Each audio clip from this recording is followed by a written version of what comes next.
নমস্কার।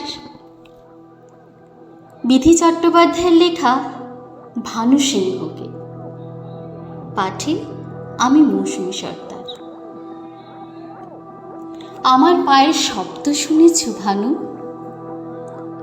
অতৃপ্তিময় আমার কণ্ঠস্বর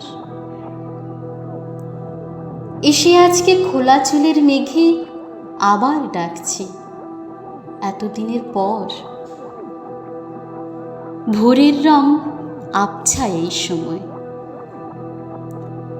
আমার সাজে ঘুম জড়িয়ে আছে। চাবির গোছে আঁচল মাটি ছোঁয়, আলগা বেশে বসি তোমার পাশে। মনে পড়ছে ভানু?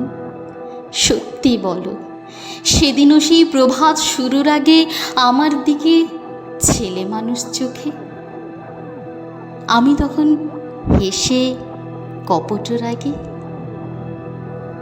তুমি বোঝো না নতুন বউঠান, তোমায় ছাড়া আমি কেমন একা। তোমার কথায় দৃষ্টিপাত ভ্রম, কুঞ্জবনে সর্বকুহু কেকা। এসব কথাই সবাই বলে বেশি, সবাইকে তো তুমিই জানিয়েছ। তোমার প্রাণের নরম সহচরী, তোমরা যাকে অকালে হারিয়েছ। অকালে ভানু, সত্যি বলো আজ সেদিনও যদি আমি না সরতাম, সবাই যেন এটাই চাইছিল। তুমিও বোধহয় সত্য মনস্কা। সেদিন থেকে নিভৃত দেখা হলেও পালিয়ে গেছো নামি ওই মুখ। তারপর সেই কয়েকটা দিন বেঁচে দেখতে পেলাম এক রাজস্ব সুখ। সুখ তোমাদের ওই পুরুষতন্ত্র সুখ। কথাটা খুবই ধাক্কা খেলো বুকে, তাই না? আসলে আমার বক্ষ জ্বলে যায় তোমাদের ওই ছদ্মবেশী সুখে। একদিন একা আকুল কিশোর ভানু আমার হাতে ঘুমিয়ে পড়েছিল। আমি ভেবেছি, আহা এ কত একা। শিশুর মতো চোখে তাকিয়েছিল।